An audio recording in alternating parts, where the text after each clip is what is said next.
इस्लाम के संस्थापक पैगंबर हजरत साहब का जन्मदिन। दोस्तों, पैगंबर हजरत मोहम्मद सल्लल्लाहु अलैहि वसल्लम ने ही इस्लाम धर्म की स्थापना की है। आप हजरत सल्लल्लाहु के आखिरी नबी हैं। आपके बाद अब कयामत तक कोई नबी नहीं आने वाला। जबकि अरब में कबीलाई संस्कृति का जाहिलाना दौर था। हर कबीले का अपना अलग धर्म था और उनके देवी देवता भी अलग ही थे। कोई मूर्ति पूजक था तो कोई आग को पूजता था। यहूदियों और ईसाइयों के भी कबीले थे, लेकिन वे भी मजहब के बिगाड़ का शिकार थे। अल्लाह को छोड़कर लोग व्यक्ति और प्रकृति पूजन में लगे थे। इस सब के अलावा भी पूरे अरब में हिंसा का बोलबाला था। औरतें और बच्चे महफूज नहीं थे। लोगों की जान माल की सुरक्षा की कोई गारंटी नहीं थी। सभी ओर बद इंतजामी थी। इस अंधेरे दौर से दुनिया को बाहर निकालने के लिए अल्लाह ने हजरत मोहम्मद सल्लल्लाहु अलैहि वसल्लम को पैगंबर बनाया।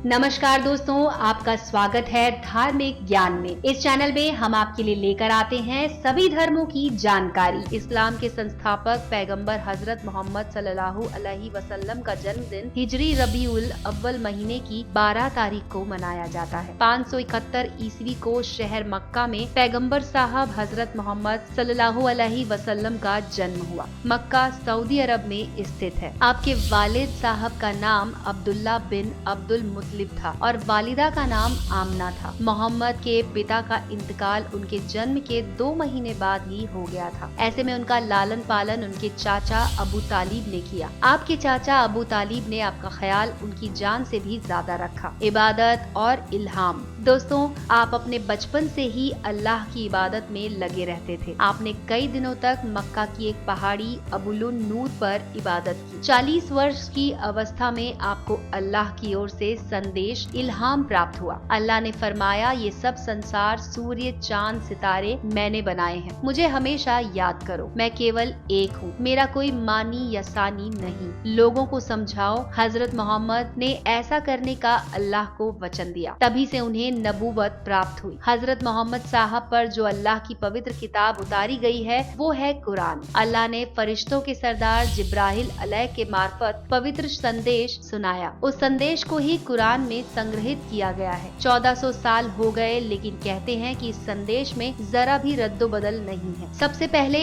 ईमान। जी हाँ, नबूवत मिलने के बाद आपने लोगों को ईमान की दावत दी। मर्दों में सबसे पहले ईमान लाने वाले सहाबी हजरत अबू बकर सिद्दीकी रहे। बच्चों में हजरत अली सबसे पहले ईमान लाए और औरतों में हजरत खदीजा ईमान लाई। मोहम्मद साहब का धर्म। दोस्तों, वफात 632 ईस्वी 28 सफर हिजरी सन 11 को 63 वर्ष की उम्र में हजरत मोहम्मद ने मदीना में दुनिया से पर्दा कर लिया। उनकी वफात के बाद लगभग पूरा अरब इस्लाम के सूत्र में बंध चुका था और आज पूरी दुनिया में उनके बताए तरीके पर जिंदगी गुजारने वाले लोग सब जगह हैं। तो दोस्तों, ये था इस्लाम के संस्थापक पैगंबर हजरत साहब का जन्मदिन। दोस्तों, आपको हमारी ये वीडियो कैसी लगी हमें कमेंट सेक्शन में जरूर लिखकर बताएं। दोस्तों, सब्सक्राइब करें हमारे चैनल धार्मिक ज्ञान को और बेल आइकन को दबाएं। रोचक और अलौकिक जानकारियों से जुड़ी वीडियो सबसे पहले देखने के लिए।